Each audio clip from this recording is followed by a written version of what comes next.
எதிர்பார்க்கிற அனைத்தும் இந்த இடத்தில் உள்ளது. திரைப்படங்கள், தொடர் நிகழ்ச்சிகள், நாடகங்கள், கூட்டங்கள், கருத்தரங்குகள், தியானங்கள், கிறிஸ்துவ நிகழ்ச்சியின் முழு உள்ளடக்கமும் ஒரே இடத்தில். இந்த யூனிவர் வீடியோவில் உங்களுடைய குடும்பத்தாரை நீங்கள் ஒன்றிணைத்து பிளே பட்டனை பயப்படாமல் அழுத்தலாம். நிகழ்ச்சிகள் போர்ச்சுகீஸ், ஆங்கிலம் மற்றும் ஸ்பானிஷ் மொழிகளில் உள்ளது. போர்ச்சுகீஸ் மொழி, ஆங்கில மொழி, ஸ்பானிஷ் மொழி, மறக்க முடியாத தருணங்களை அனுபவியுங்கள் பல மொழிகளில் மற்றும் உலகம் எங்கிலும் இருந்து. விரைவில் உங்களுடைய மொழியில் வெளியிடப்பட இருக்கிற 2 தவறவிடப்படாத நிகழ்வுகள், பெருசிய நாட்டின் ராணி மற்றும் இழப்பதற்கு எதுவும் இல்லை என்கிற படங்கள். univervideo.com உங்களை இணைத்துக் கொள்ளுங்கள். அதில் மாற்றத்தை ஏற்படுத்தக்கூடிய எண்ணில் அடங்காத நிகழ்ச்சிகளை கண்டுபிடிப்பீர்கள். யூனிவர் வீடியோ நன்மை செய்யக்கூடிய சமூக வலைத்தளம். எல்லோருக்கும் இனிய மாலை வணக்கம் மக்களே. தேவன் உங்கள் அனைவரையும் ஆசீர்வதிப்பாராக. இயேசு கிறிஸ்துவின் பெயரால் இந்த மாதம், இந்த வருஷத்தினுடைய இன்னொரு புது மாதம் தொடங்கி இருக்கிறது. மக்களை, ஒவ்வொரு தடவை ஒரு புது தொடக்கம், கர்த்தர் நமக்காய் கொடுக்கிற ஒரு புது வாய்ப்பு. விசேஷமாய் யார் நீங்கள் கவலைப்பட்டு கலங்குகிறீர்களோ, யார் நீங்கள் பாரத்தோடு இருக்கிறீர்களோ, இந்த செய்தி உங்களுக்காக. எங்கே இருந்து, எந்த சூழ்நிலையிலிருந்து நீங்கள் இந்த வார்த்தையை கேட்டுக்கொண்டிருக்கிறீர்களோ, வருத்தத்தோடு பாரத்தோடு இந்த நிகழ்ச்சி உங்களுக்காய். மக்கள், உங்களுடைய கண்ணீர்கள் துடைக்கப்படும், உங்கள் கவலைகள் நிறுத்தப்படும். ஏனென்றால் தேவன் உங்கள் சூழ்நிலை அறிவார். இந்த சாட்சியிலே நீங்கள் பார்க்க போவதை போல ஒரு பெற்றோருடைய பரிதவிப்பை கர்த்தர் பார்த்தார். தன்னுடைய மகளுக்காக ஒரு சிறுமியாய், ஒரு சின்ன சிறு பிள்ளையாய் அந்த மகள் கடந்து சென்ற சூழ்நிலையினுடைய வேதனையை தேவன் பார்த்தார். எனவே நீங்கள் எந்த வயதை சேர்ந்தவரோ, சமுதாயத்தின் எந்த பிரிவை சேர்ந்தவர் அல்லது எந்த நம்பிக்கையை சேர்ந்தவர், தேவனுக்கு முன்பாய் இது எதுவுமே ஒரு தடை இல்லை. அவர் உங்கள் வாழ்க்கையிலே செயல்படக்கூடாதபடி எல்லோருக்கும் தேவனானவர் உங்களுடைய கண்ணீர்களை துடைக்க வல்லவராக இருக்கிறார். மக்கள், எனவேதான் இந்த நிகழ்ச்சியினுடைய கடைசி வரை எங்களோடு இணைந்திருங்கள். இந்த நிகழ்ச்சியினுடைய இறுதியில நாம் ஒப்பந்தத்தின் ஜபத்தை செய்வோம். தண்ணீர் ஆயத்தப்படுத்திக் கொள்ளுங்கள். ஒரு டம்ளர்ல அல்லது ஒரு பாட்டில் தண்ணீர் ஆயத்தப்படுத்திக் கொள்ளுங்கள். நீங்களும் குடும்பத்தாரும் சேர்ந்து பருகும்படி உங்களுடைய சரீரத்தில் இருக்கிற பலவீனங்கள் மறைய. இந்த நேரம், இந்த நிகழ்ச்சியினுடைய தொடக்கத்திலேயே நான் இந்த அற்புதமான சாட்சி உங்களுக்கு முன்வைக்க விரும்புகிறேன். இந்த சாட்சி உங்கள் வாழ்க்கையை பிரதிபலிக்கக்கூடிய ஒன்றா இருந்தால் நீங்க உறுதியாய் நம்பலாம்.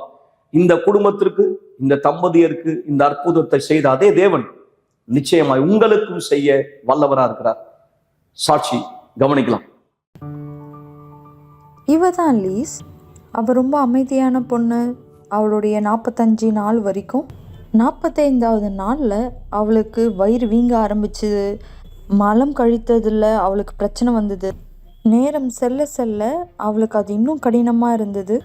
அவள் ரொம்ப கஷ்டப்படுறத நாங்கள் பார்த்தோம். அதனால் நாங்கள் மருத்துவரை சென்று சந்தித்தோம். ஆனால் மருத்துவரால் கண்டறிய முடியல அவளுக்கு உண்மையாகவே என்ன பிரச்சனைன்னு. நாங்கள் நிறைய மருத்துவரை சென்று சந்தித்தோம். ஒரு நேரத்தில் எல்லாமே சரியாக போகிற மாதிரி இருந்தது. ஆனால் மார்ச் 28, 2024 லீஸ் உடம்பு சரியாமல் இருந்தால். அவளால் உடம்பு முடியல. நாங்கள் மருத்துவமனைக்கு அவளை கூட்டிகிட்டு போயிருந்தோம். அங்கே குடலானதை சுத்தம் செய்கிறதுக்காக. அங்கே அவளுடைய குடல் சுத்தம் செய்ததுக்கு அப்புறமா தான் தெரிய வந்தது அவளுடைய குடலில் ஒரு ஓட்டையானது இருக்குது. நாங்கள் மருத்துவமனையிலேருந்து நாங்கள் திரும்ப வந்தோம். அப்போது மருத்துவர் சொன்னார், அவளுடைய நிலைமை இப்போ இன்னமும் மோசமாக இருக்குது.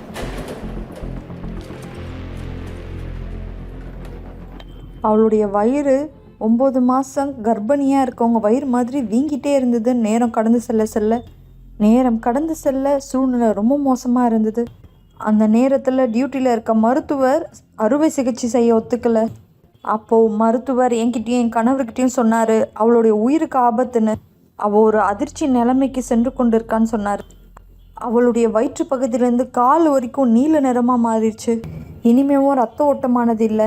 அந்த நேரம் மருத்துவர் அறுவை சிகிச்சைக்கு எல்லாத்தையும் தயார்படுத்தும்படியாக சொன்னார். அந்த நேரத்தில் நான் என் கணவரிடத்தில் சொன்னேன், நான் வீட்டுக்கு போகிறேன்னு. ஏன்னா இந்த அறுவை சிகிச்சைக்கு பிற்பாடு நாங்கள் இன்னொரு நகரத்துக்கு போக வேண்டியதாக இருந்தது. ஏன்னா அங்கே தான் அவளுக்கு உதவி செய்ய முடியும். குழந்தைங்களுக்கான ஐசியூ அங்கே தான் இருக்குது. என்னுடைய கணவர் அவளோட இருந்தார் முதல் அறுவை சிகிச்சை அப்போது. பிற்பாடு அந்த 40 நிமிஷத்தில் அங்கே நர்ஸ் வந்து எங்களை கூப்பிட்டாங்க. அங்கே அந்த அறுவை சிகிச்சை செய்யக்கூடிய அந்த இடத்துல அந்த டாக்டர் எங்ககிட்ட பேசணும் விரும்பினார். இப்போது வரக்கூடிய அடுத்த ஃபோட்டோவில் அப்போது அவங்க சொன்னாங்க, அவங்க உடம்புலேருந்து இது வெளியே எடுத்துட்டோன்ட்டு. இது குடல் தானே? ஆமாம், இது அவங்களுடைய குடல் தான். இந்த குடல்கள்லேருந்து ஒரு பாகத்தை எடுத்திருக்காங்க. இங்கே மஞ்சளாக ஒன்று வெளியே வர மாதிரி இருக்குங்க. இந்த பக்கம் ரொம்ப வீங்கி இருக்குது. இது எப்படி வீங்கி இருந்தது அப்போ எங்களுக்கு தெரியல. இது எவ்வளோ சென்டிமீட்டரில் இருக்கும்? தோராயமாக எவ்வளோ சைஸ் இருக்குன்னா 30-40 சென்டிமீட்டரில் இருக்கும். கொஞ்சம் பெருசு. இப்போ அந்த அறுவை சிகிச்சை செய்கிற இடத்துல டாக்டர்ஸ் வந்து அதை ஓப்பன் பண்ணி அங்கே அந்த அறுவை சிகிச்சை செய்யக்கூடிய அந்த இடத்துல எல்லா வாயுகளும் அந்த குடல்லேருந்து வெளியே வந்தது. அவர் சொன்னார், இந்த மாதிரி நான் என் லைஃப்பில் எங்கேயும் பார்த்ததே இல்லை, இது பெரிய போராட்டம் எங்களுக்கு. அறுவை சிகிச்சை செய்ய கூட்டிகிட்டு போன அறையில் அவளுக்கு சுவாச குழாயிலையும் இருதயத்திலும் அடைப்பு ஏற்பட்டதுன்னு அப்புறமா தான் தெரிய வந்தது எங்களுக்கு.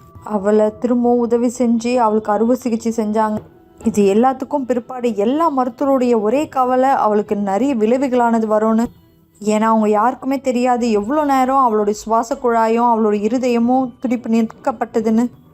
இந்த புகைப்படம் 2வது நாள் 2வது மருத்துவமனையில் ஐசியூவில் எடுக்கப்பட்டது. அங்கே டாக்டர் இன்சார்ஜ் எங்களை கூப்பிட்டு என்னையும் என் கணவரையும் அவருக்கு முன்னாடி உட்காரும்படியாக சொன்னார். நாங்கள் அங்கே போகும்போது அவர் சொன்னார், லீஸாவோட எங்களுக்கு பெரிய போராட்டமானது இருக்குது, அவளுடைய நிறைய உறுப்புகள் செயல் இழந்ததுன்னு, அதனால் நீங்கள் இங்கே இருக்கிறது நல்லதுன்னாரு. மருத்துவர் என்ன சொன்னாருன்னா, இந்த நாள் முடிவு வரைக்கும் அவள் இருப்பாளா அது சந்தேகம்னு சொல்கிற மாதிரி சொன்னார். அதனால் நாங்கள் அங்கேயே இருந்தோம், எங்கேயுமே போகல.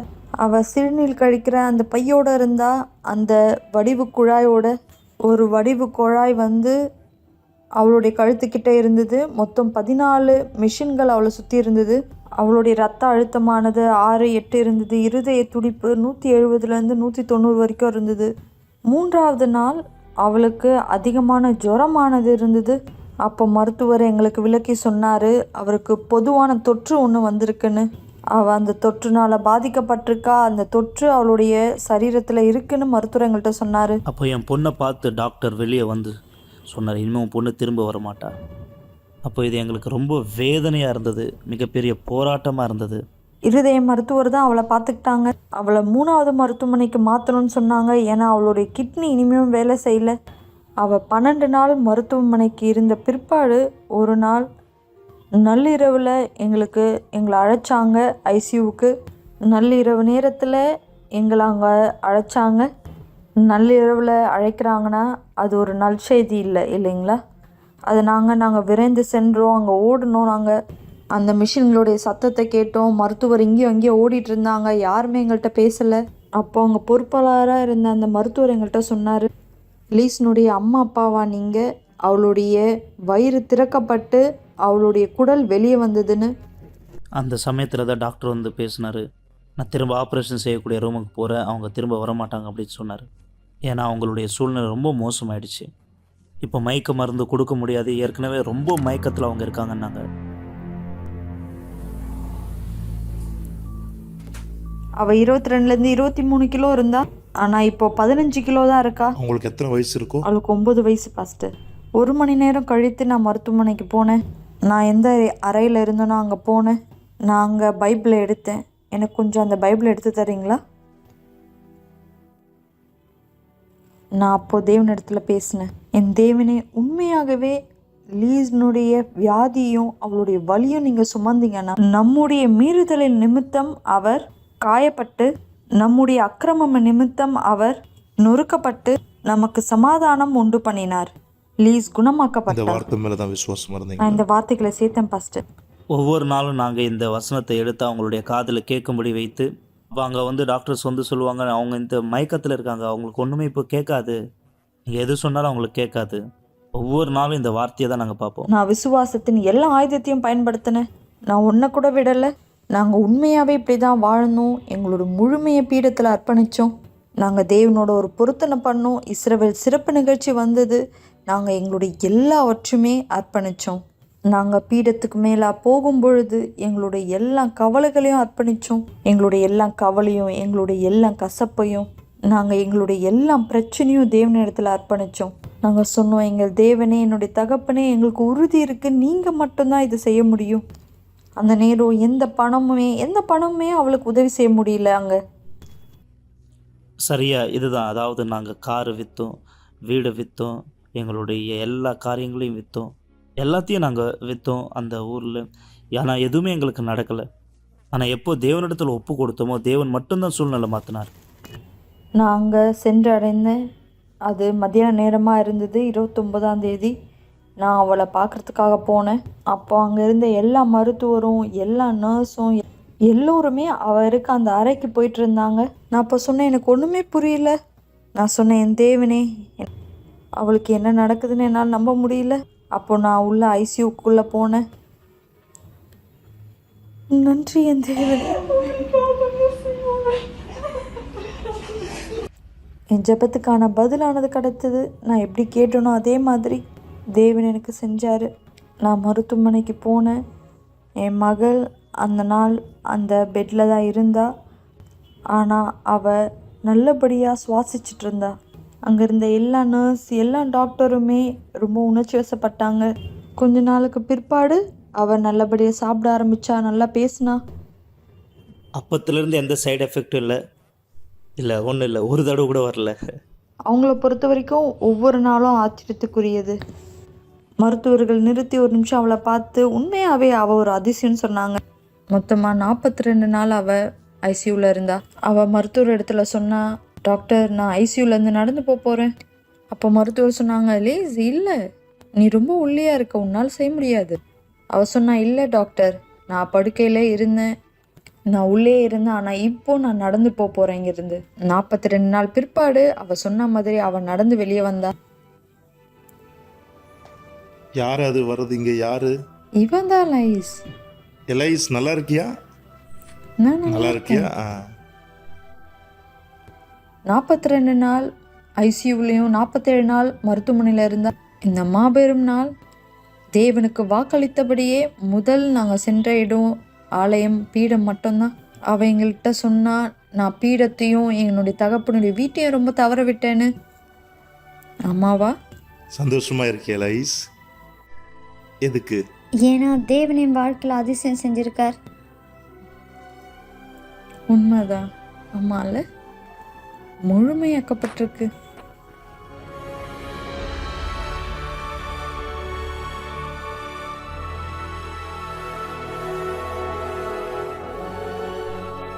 இதுதான் இப்போ தேவனுடைய பீடத்தில் அவங்க இருக்காங்க. ஆண்டவருக்காக ஊழியம் பண்ண விரும்புகிறாங்க. அந்த பாதையில் இவங்க இருக்காங்க. ஆண்டவராகிய இயேசு அவளை முழுமையாக படைச்சிருக்கார். எந்த விளைவும் அவளுக்கு இல்லை.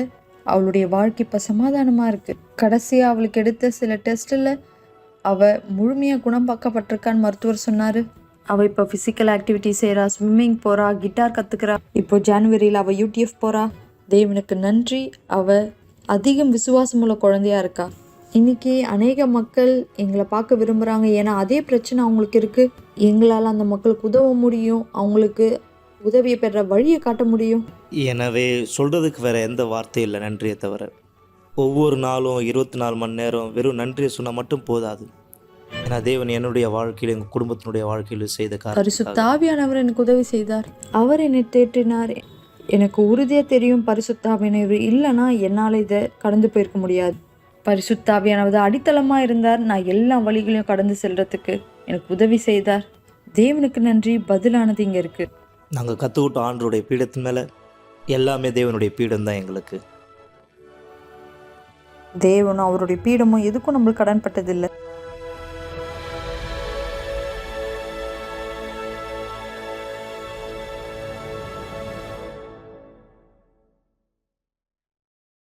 மீண்டும் நான் உங்களை வரவேற்கிறேன் மக்களே. இந்த நேரம் நாம் தேவனுடைய வார்த்தையை கவனிக்கலாம். இந்த சாட்சி கேட்ட நீங்கள் மிக தெளிவாய் புரிந்து கொண்டிருப்பீர்கள். கர்த்தர் உங்கள் துக்கத்தை, உங்களுடைய கண்ணீர்களை, உங்கள் வேதனைகளை தீர்க்க முடியுமா இல்லையா என்று ஏசாயா 53 வசனம் உறுதிப்படுத்துகிறது. மிக சரியா 4வது வசனம், மெய்யாகவே. இந்த வார்த்தை கவனிங்கள் மக்களே, மெய்யாகவே. மெய்யாகவே இது ஒரு சமாதானத்துக்காகவோ, ஒரு ஆறுதலுக்காகவோ, தேற்றுதலுக்காகவோ சொல்லப்பட்ட வார்த்தை அல்ல. மெய்யாகவே இது நடந்தது, நிஜம். இந்த குடும்பத்துக்கு நடந்தது உங்களுக்கும் நடைபெற முடியும். மெய்யாகவே அவர் நம்முடைய பாடுகளை ஏற்றுக்கொண்டு நம்முடைய துக்கங்களை சுமந்தார். நம்முடைய பாடுகளை ஏற்றுக்கொண்டு நம்முடைய துக்கங்களை சுமந்தார். உங்களுடைய பாடுகள் எது? உங்களுடைய துக்கத்துக்கான காரணம் என்ன? பொருளாதார நெருக்கடியா? சரீர குறைபாடா? திருமண வாழ்க்கையில் கேள்விக்குறியா? குடும்பம் சிதறி போயிருக்கிறதா? அல்லது குடும்பத்தினர் கெட்ட பழக்கத்துக்கு உள்ளாக்கப்பட்டிருக்கிறார்களா? அல்லது உங்கள் வாழ்க்கை ஒரு அசுத்தத்தினுடைய பிடியில் இருப்பதை நீங்கள் பார்க்கிறீர்களா? செய்வினையினுடைய பிடியிலே, பரம்பரை சாபத்தினுடைய பிடியில் அல்லது தோஷத்தினுடைய பிடியிலே, ஏன் ஒரு மனுஷருடைய பிடியிலே நீங்கள் அடிமைப்படுத்தப்பட்டவரா இருந்தால் கூட, அல்லது பழி சுமத்தப்பட்டவரா இருந்தால், வீண் தண்டனையை, அநீதியான ஒரு தண்டனையை அனுபவித்துக் கொண்டு இருந்தவர், அதாவது யார் நீங்கள் ஏமாற்றப்பட்டு அந்த தண்டனைக்கு நீங்க உட்படுத்தப்பட்டிருக்கலாம். உங்கள் பாடுகள் எது? உங்கள் துக்கங்கள் என்ன? எதுவா இருந்தாலும் அவர் தாமே சுமந்தார். இதனுடைய அர்த்தம் என்ன? அவர் உங்களுக்கு தெரியப்படுத்துகிறார், நீங்கள் அந்த துக்கத்தை சுமக்க வேண்டிய அவசியம் இல்லை. குறிப்பாய் யார் நீங்கள் சொல்வீங்களே, என்னால் இதை தாங்க முடியவில்லை, என்னால் இதை மீள முடியவில்லை, என் சக்திக்கு இது மிக பெரியது என்று யார் நீங்கள் நினைக்கிறீர்களோ, நீங்கள் உங்கள் துக்கத்தை, உங்கள் பாரத்தை தேவனிடத்தில் ஒப்படைக்கிற தருணம். அவர் அந்த பாடுகளை, அந்த துக்கத்தை உங்களை விட்டு நீக்க வல்லவரா இருக்கார். இந்த நேரம் கூட நீங்க இந்த வார்த்தை கேட்கிற தருணம் அங்கே அழுது கொண்டிருக்கலாம், உங்களுடைய வீட்டிலே அல்லது நீங்கள் விரும்பாத ஒரு இடத்திலே, என் சிறைச்சாலையில் இருந்து கூட நீங்கள் இதை கேட்டுக்கொண்டிருந்தால், நான் உங்களுக்கு சொல்லுகிறேன் மக்களே, உங்கள் பாடுகள் நீக்கப்பட முடியும். மருத்துவமனையிலிருந்து யார் இந்த வார்த்தை கேட்டுக்கொண்டிருக்கிறீர்கள், உங்கள் துக்கத்தை கர்த்தர் நீக்க முடியும். வியாதி படுக்கையில் இருக்கிற நீங்கள் விசுவாசிங்கள் மக்கள். இந்த ஞாயிற்றுக்கிழமை காலை 9:30 மணிக்கு உங்களுடைய எல்லா பாரங்கள், எல்லா வலியை தேவனிடத்தில் கொண்டு வாருங்கள். நீங்கள் உள்ளே எப்படி வருவீர்களோ நீங்கள் அதே போல வெளியே செல்ல போவதில்லை. நான் உங்களுக்கு உறுதியாய் சொல்கிறேன், உங்கள் பாடுகள், உங்கள் துக்கங்கள் நீக்கப்படும். இந்த வார்த்தையினுடைய அடிப்படையில் விசுவாசிக்கிற உங்களுக்கு நான் சொல்கிறேன். இதை குறித்த விளக்கங்களோ விவரங்களோ தேவையானால் உடனே, இந்த நேரம் உடனே தொலைபேசியில் எங்களை தொடர்பு கொள்ளுங்கள். ஒரு ஊழியக்காரர் தயாரா இருப்பார் உங்களுக்கு சரியான ஆலோசனை கொடுக்க. விலாசத்தை குறித்த விளக்கம் தேவையானால் அவர் உங்களுக்கு உதவி செய்வார். மக்களே, இந்த நேரம் இந்த அற்புதமான சாட்சியை பாருங்கள். ஒரு மனைவியினுடைய கண்ணீர், ஒரு மனைவியினுடைய பாரம், பரிதவிப்பு, கர்த்தர் என்ன செய்தார்? உங்களுக்கும் தேவன் செய்ய வல்லவரா இருக்கிறார். இந்த சாட்சியை தொடர்ந்து நாம் ஒப்பந்தத்தின் ஜெபத்திலே ஒன்றிணையலாம். நான் தற்கொலை பண்ணிக்கணும்னு யோசிச்சேன். நான் தற்கொலை பண்ணிக்கிட்டா என்னுடைய எல்லா பிரச்சனையும் முடிஞ்சிரும்னு. என்னுடைய பெயர் அமிதா அசோக் சவுன். நான் மும்பையில் தங்கியிருக்கேன். நான் ஆலயத்துக்கு வர்றதுக்கு முன்னாடி என்னுடைய வாழ்க்கை அழிக்கப்பட்டதா இருந்தது. எனக்கும் என்னுடைய கணவருக்கும் தொடர்ந்து சண்டைகள் நடந்துட்டே இருந்தது. எனக்கு நிறைய கடனானது இருந்தது. அது மட்டும் இல்லாம என்னுடைய கணவர் குடிப்பழக்கத்துக்கு அடிமையா இருந்தாரு.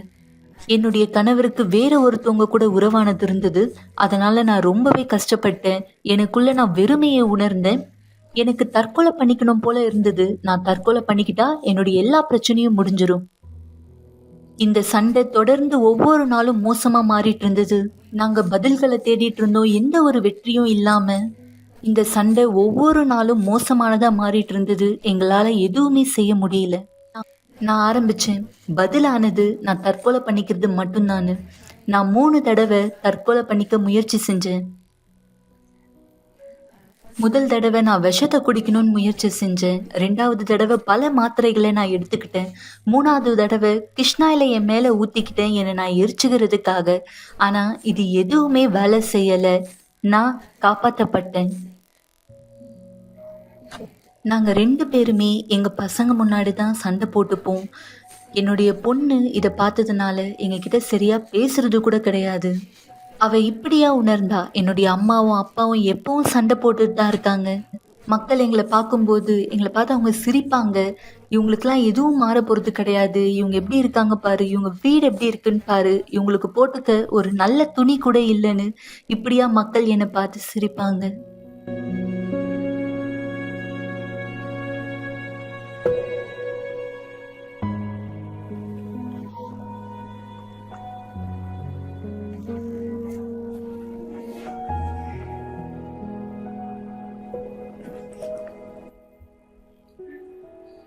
மக்கள் இப்படியா சொல்லுவாங்க, உங்களுக்கு எந்த ஒரு நல்லதும் நடக்காது, நீங்க இப்படியே இருந்து இப்படியே தான் சாக போறீங்கன்னு சொல்லுவாங்க.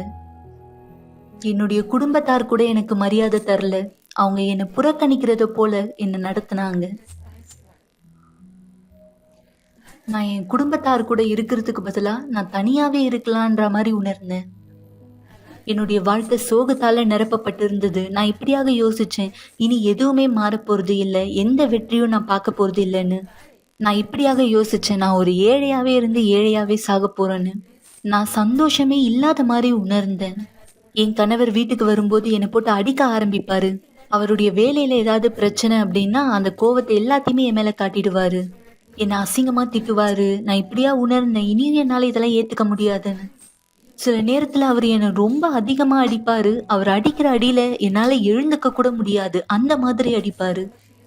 என் கணவருக்கு கல்யாணத்துக்கு முன்னாடியே குடிப்பழக்கமானது இருந்தது. அவர் குடிப்பாரு. ஆனா கல்யாணத்துக்கு அப்புறம் அதிகமா குடிக்க ஆரம்பிச்சுட்டாரு. எல்லா நாளுமே குடிச்சிட்டு தான் வருவாரு.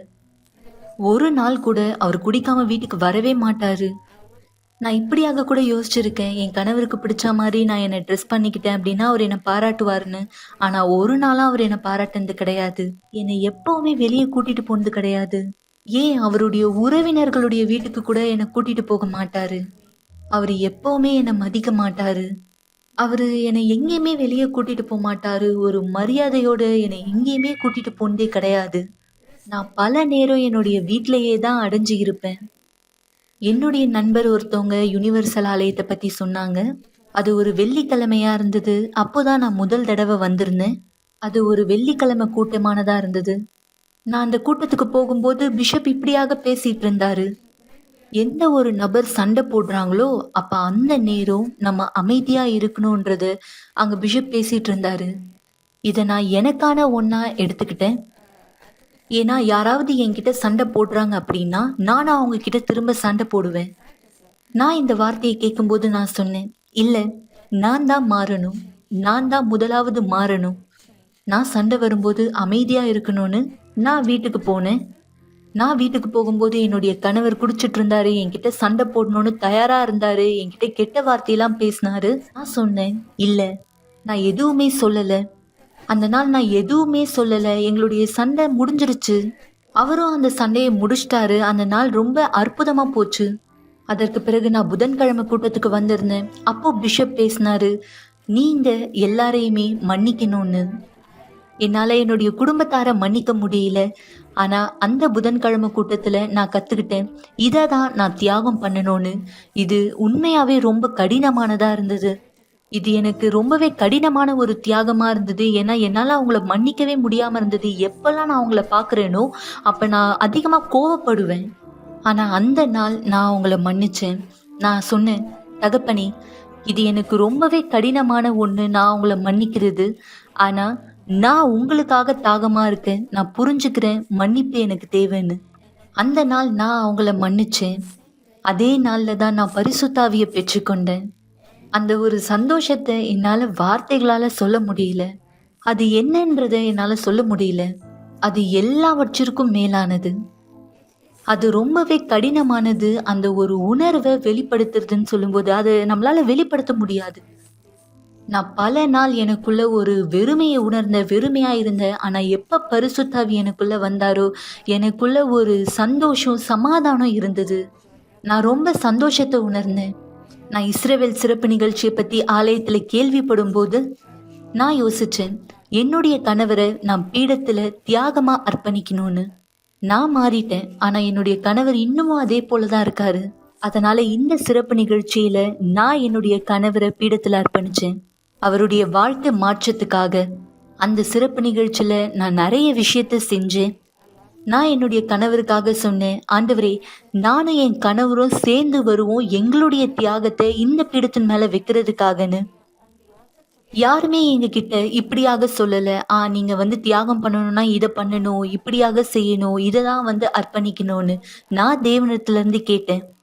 தேவன் தான் எங்களுக்கு சொன்னார், இதை தான் நீங்க செய்யணும்னு. அதனாலதான் நான் அதை செஞ்சேன்.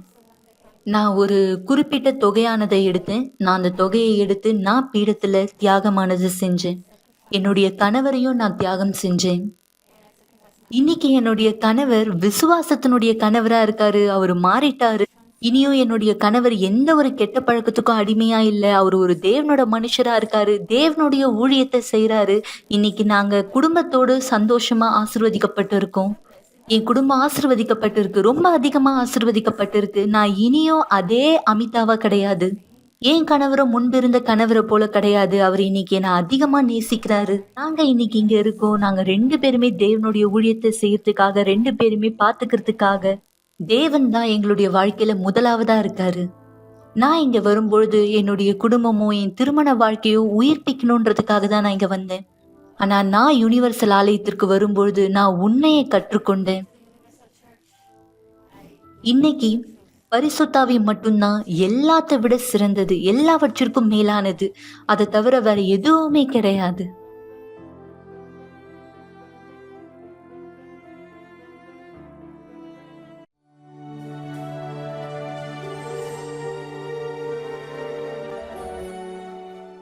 ஜெபம் தேவனுடனான நம்முடைய தொடர்பாகும். நீங்கள் சாட்சிகளை பார்த்தீர்கள், நீங்கள் வார்த்தையை கேட்டீர்கள். ஆனால் இப்பொழுது தயவு செய்து கண்களை மூடியிருங்கள். ஜெப நேரத்திற்காய் நாம் நம்மை ஆயத்தப்படுத்திக் கொள்ளலாம். நேற்றும் இன்றும் என்றும் மாறாது எங்கள் ஆண்டவராக இயேசு, நீர் தாமே மெய்யாகவே எங்கள் பாரங்களை சுமந்து, எங்கள் துக்கங்களை சுமந்து. இந்த மனைவி வலியை உணர்ந்து கொண்டிருக்கிறார். இந்த வாலிபர் வலியை உணர்ந்து கொண்டிருக்கிறார். இந்த மாணவி வலியை உணர்ந்து கொண்டிருக்கிறார். இந்த தந்தை வலியை உணர்ந்து கொண்டிருக்கிறார். தாங்க முடியாத ஒரு பாரம், தான் மிகவும் நேசிக்கிற ஒருவரை இழந்த பாரம், தான் நேசிக்கிற ஒருத்தர் தன் கண் முன்னே கெட்டு போய் கொண்டிருப்பதனுடைய அந்த வலி, போதை பழக்கத்துக்கு அடிமையாய், குடி பழக்கத்துக்கு அடிமையாய், புகை பழக்கத்துக்கு அடிமையாய், அல்லது அநீதி இழைக்கப்பட்டு அநீதியான ஒரு தண்டனை அனுபவித்துக் கொண்டிருக்கலாம், அல்லது பாவத்தின் பிடியிலே குற்ற உணர்ச்சியினால் தாக்கப்பட்டு வலியை உணர்ந்து கொண்டிருக்கலாம். ஒரு ஆத்மா வலியை உணர்கிறது. அல்லது மருத்துவமனையிலே சரீரத்திலே வலியை உணர்ந்து கொண்டிருக்கிறார். மருத்துவர் சொன்ன ஒரு செய்தி இந்த குடும்பத்தை உலுக்கி கொண்டிருக்கிறது. பயத்திலே உறைந்து போயிருக்கிறார். பாரம், தாங்க முடியாத பாரம். ஆண்டவரே, நீர் தாமே எங்கள் பாரத்தை சுமந்தீர் என்ற வசனம் உறுதிப்படுத்துகிறது. மெய்யாகவே அவர் நம் பாடுகளை ஏற்றுக்கொண்டார். இந்த நேரம் யார் திரை வழியா இந்த ஜபத்தை விசுவாசிக்கிறார்கள், தகப்பனே, இந்த தண்ணீரை நீர் பயன்படுத்தும்படி கேட்கிறேன். இதிலிருந்து பருகுகிற இந்த வியாதியஸ்தர் வலியிலிருந்து சொஸ்தமடை. ஒரு துர்ச்செய்தியை கேட்டு பாரத்தோடு இருக்கிற இந்த நபர் உட்புறத்தினுடைய அதிகாலத்திலே எல்லா பாரத்திலிருந்து விடுதலை பெறட்டும். எல்லா சோகங்களுடைய முடிவாய் இந்த நேரம் மாறட்டும். தவறான ஒரு முடிவிலே இவர் செல்லும்படி யோசித்துக் கொண்டிருந்தால், தாங்க முடியாத வலி, தாங்க முடியாத பாரத்தினால் அந்த தவறான முடிவை மாற்றி போடும். அந்த தவறான முடிவு நிறுத்தப்படட்டும். வாழ்க்கையை முடித்துக் கொள்கிற அந்த எண்ணம் கைவிடப்படட்டும். இந்த வசனத்தை விசுவாசிக்கும்படி செய்யும். இந்த ஜபத்தின் மூலமாய் வல்லமை இவருக்குள் செல்வதாம், சக்தி இவருக்குள் செல்வதாம். நான் இவர் ஒவ்வொருவர் மீதும் கூடிய விடுதலை குணமாக்குகிற அறிக்கை செய்கிறேன். ஆண்டவராக இயேசு கிறிஸ்துவின் பெயர் மற்றும் ஒரு மகிமை காண. ஆமென். ஆசீர்வாதமான தண்ணீரை பருகுங்கள் மக்களே.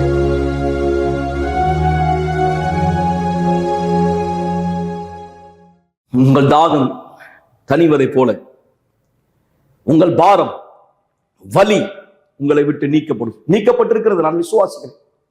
எல்லாவற்றையும் எழுதுங்கள். மனுஷனிடத்தில் அல்ல, தேவனிடத்துல கொண்டு வர போகிறீர்கள். நீங்கள் அவ்வளவு நேரம் காத்திருக்க விரும்பாவிட்டால் புதன்கிழமை நீங்கள் எங்களோடு இணையலாம். நாளை நீங்கள் எங்களோடு இணையலாம். ஒவ்வொரு நாள் நிகழ்ச்சியில் எங்களோடு இணையுங்கள். ஆனால் உங்கள் வலி, உங்கள் பாரம் நீக்கப்படும் என்பதை விசுவாசிங்கள் மக்களே. நாளை இரவு இதே நிகழ்ச்சியில் உங்களை சந்திக்கும் வரை தேவன் உங்கள் அனைவரையும் ஆஸ்வதிப்பாராக.